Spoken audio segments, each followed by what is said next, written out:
खेसारी लाल यादव का बिना देखे चेहरा बना दिया। जी हाँ, इस वीडियो को कट मत कीजिएगा, पूरी वीडियो को लास्ट देखिएगा कि किस तरह से खेसारी लाल यादव का 1 मिनट भी नहीं लगा रहा है और 1 मिनट के कम समय में अंदर ही खेसारी लाल यादव के तस्वीर को बना देता है। और आप देखिए, आप देखते जाइए कि किस तरह से बना रहा है। यहाँ देखिए बाल बना दिया है, उसके बाद देखिए चश्मा खेसारी लाल यादव का डिजाइन कर रहा है। जी हाँ, बिल्कुल भी देख नहीं रहा है। इस वीडियो में आप देखिएगा कि बिल्कुल भी ये नहीं देख रहा है, कहीं से भी चीटिंग नहीं कर रहा है।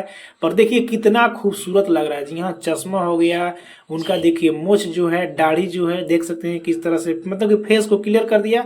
अब देखिए नीचे किस तरह से यहाँ पे बना रहा है। देखिए उनके शर्ट को भी थोड़ा सा बना दिया, गले को भी। अब इसके लिए तो एक लाइक बनता है। अब देखिए चर्चा करने का विषय ये है, ऐसे तो बहुत सारे वीडियो सोशल मीडिया पे मिल जाएंगे, लेकिन चर्चा इसलिए हम कर रहे हैं कि ये व्यक्ति, ये लड़का बिना देखे हुए बना रहा है। जी हाँ, देख कर तो बहुत सारे लोग हैं, बना देते हैं पूरे इंडिया में, लेकिन बिना देखे आप समझ सकते हैं कि कितना इनको अनुभव है, कितना अनुभव है कि एकदम करेक्ट एग्जैक्ट खेसारी लाल यादव का बना दिया। बहुत सारे लोग हैं जो अगर खेसारी लाल यादव के या फिर किसी का भी तस्वीर दे दे तो देख कर भी नहीं बना पाएगा इतना परफेक्ट। जी हाँ, शायद देख कर भी नहीं बना पाएगा जितना बिना बिना देखे खेसारी लाल यादव के तस्वीर को उतार दिया। बाकी आप सभी को खेसारी लाल यादव का ये बनाया हुआ तस्वीर कलाकारी देखकर कैसा लगा, नीचे कमेंट में बताना ना भूले। वीडियो को एक लाइक कर, लोगों तक ज्यादा शेयर करें, चैनल को सब्सक्राइब करके जुड़ जाइए।